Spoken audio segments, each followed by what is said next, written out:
नोबुसुके किशी, प्रधानमंत्री जापान।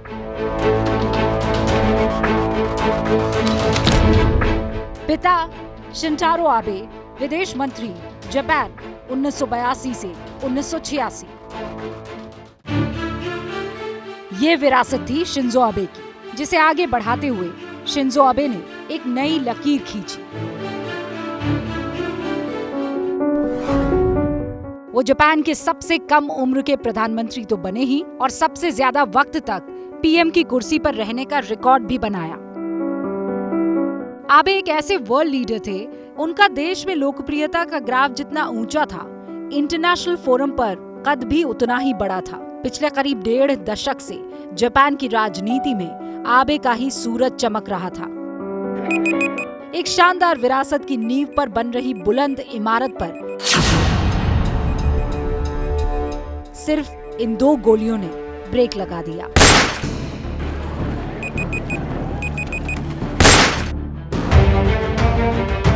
आबे को ये गोली उस वक्त मारी गई जब वो जापान के नारा शहर में एक चुनावी सभा में पहुंचे थे। 10 जुलाई को जापान के ऊपरी सदन के लिए मतदान होना है और आबे ने अपनी पार्टी उम्मीदवार के प्रचार के लिए जैसे ही भाषण शुरू किया, उन पर गोली चल गई। देश के सबसे लोकप्रिय नेता के इस तरह कत्ल पर कई सवाल इस वक्त उठ रहे हैं। पहला सवाल ये है कि उन्हें दिन दहाड़े गोली क्यों मारी गई? क्या इसके जरिए कोई संदेश दिया गया? दूसरा ये कि क्या ये हत्यारा किसी और के इशारे पर काम कर रहा था, या वो आबे की नीतियों से नाराज था?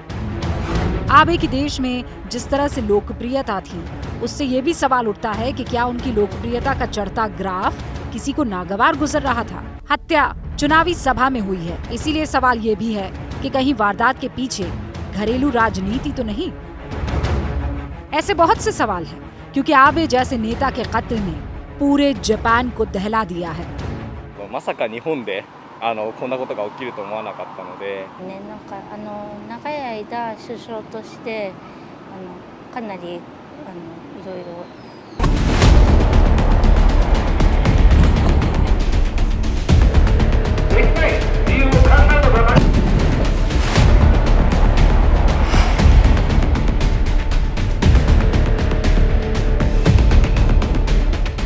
आबे पर गोली चलाने वाले शख्स को मौके पर ही गिरफ्तार कर लिया गया और उसने भी वारदात के बाद भागने की कोई कोशिश नहीं की। हमलावर का नाम यामागामी तत्सुया है और उसकी उम्र 41 साल है। वो 2005 तक जापान की नौसेना में काम कर चुका है। जापान मीडिया के मुताबिक हमलावर ने अपनी शुरुआती पूछताछ में कहा कि वो आबे की नीतियों से नाराज था, इसीलिए उसने आबे की हत्या की। जापान में बंदूक खरीदना बेहद मुश्किल है, इसीलिए उसने खुद ही एक हैंडगन बनाई, जिसे कैमरे जैसा रूप दिया और पत्रकार बनकर आबे की सभा में पहुंच गया, जहां मौका मिलते ही उसने आबे पर गोली चला दी। हमलावर का बयान और हत्या का तरीका फिलहाल यही कह रहा है कि उसने आबे की नीतियों से नाराज होकर उन पर गोली चलाई। अब सवाल है कि वो कौन सी नीति थी जिसे लेकर जापान में विवाद था? आबे घोर राष्ट्रवाद के समर्थक नेता थे। इससे उत्तर कोरिया और चीन बहुत नाराज रहा करते थे। इसके अलावा उनकी रक्षा नीतियों को भी जापान का एक बड़ा वर्ग पसंद नहीं करता था। आर्थिक नीतियों के खिलाफ भी जापान में कई बार आवाज उठ चुकी है। इनके अलावा एक जापानी नागरिक का उत्तर कोरिया में अपहरण और फिर उसका वापस ना लाया जाना जापान के लोगों की नाराजगी की वजह बन गया। शिंजो आबे काफी राष्ट्रवादी नेता थे। उन्होंने जापान की जो पैसिफिस्ट पॉलिसी थी, सुरक्षा का जो डिफेंसिव पॉलिसी थी, उससे निकलकर राष्ट्रवादी पॉलिसी की तरफ वो आए। वो डेवलप करना चाह रहे थे अपनी इकोनॉमी, वो डेवलप करना चाह रहे थे अपनी जो वहाँ की सुरक्षा की भावना, वो डेवलप करना चाहते थे अपनी कल्चर। हो सकता है कुछ लोगों को पसंद ना आया। शिंजो आबे अमेरिका से नजदीकी बनाए रखने के हमेशा से पक्षधर थे। इसके अलावा उन्होंने संसद के भीतर बहुमत के बल पर कई ऐसे कानून पारित कराए जिसका जनता जबरदस्त विरोध कर रही थी। शिंजो आबे के खिलाफ देश में गुस्से की ये भी एक बड़ी वजह थी। शिंजो आबे ने जापान में अपनी कई नीतियों को लागू किया और इनमें उनके कई फैसले विवाद की वजह भी बने, लेकिन आबे ने कभी उनकी परवाह नहीं की।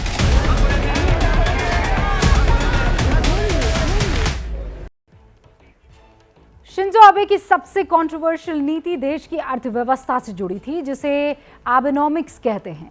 शिंजो अबे इस अर्थनीति को लेकर बहुत गंभीर थे और तमाम विरोध के बावजूद इसे लागू किया। पहले आपको समझाते हैं आबेनॉमिक्स है क्या। आबेनॉमिक्स का ऐलान 2012 में हुआ। मकसद था डिमांड को बढ़ाना, महंगाई दर 2% तक लानी थी। इससे मार्केट में प्रतिस्पर्धा बढ़े, साथ ही बेरोजगारी कम करना भी आबेनॉमिक्स का लक्ष्य था। इसके अलावा बूढ़ी होती जापान की जनसंख्या से निपटना भी एक बहुत बड़ी रणनीति थी। आबेनॉमिक्स को शुरुआती सफलता मिली, बहुत मिली, लेकिन कोरोना काल का झटका आबेनॉमिक्स नहीं संभाल सकी। इससे भी जापान में शिंजो अबे के खिलाफ लोगों में गुस्सा बढ़ा। उसके अलावा कुछ और ऐसे वादे थे जो शिंजो अबे जो है वो पूरा नहीं कर पाए। अबे अपने कार्यकाल में कई वादे पूरा नहीं कर पाए। सबसे बड़ा था जापान के संविधान के आर्टिकल 9 में बदलाव।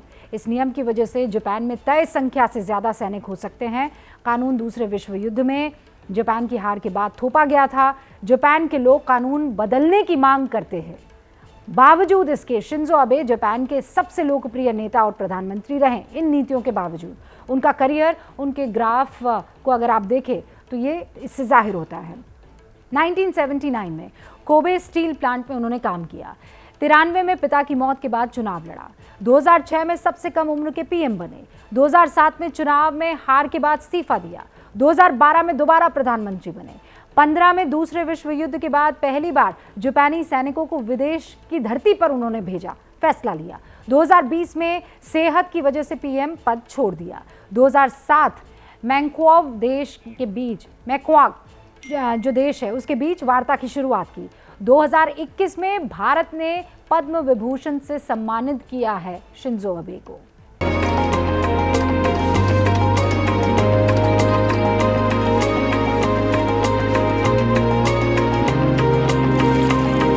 वो बहुत दूर है।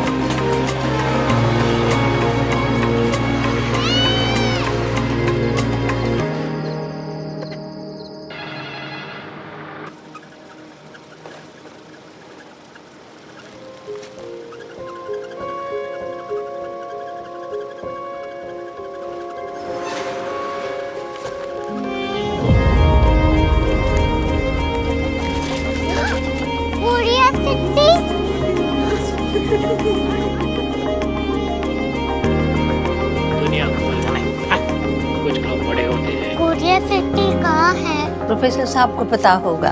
हो, ये छोटा वाला ग्लोब लगता है और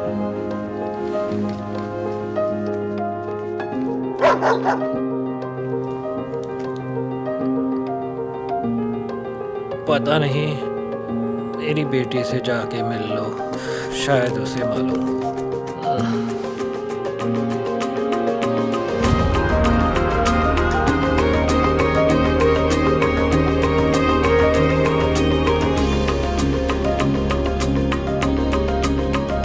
हाय,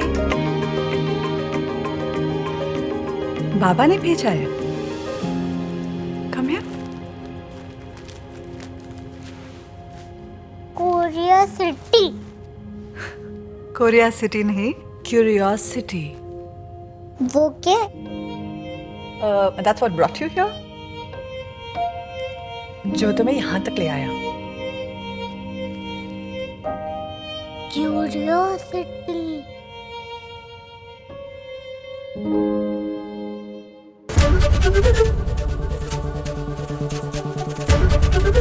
एबीपी न्यूज आपको रखे आगे।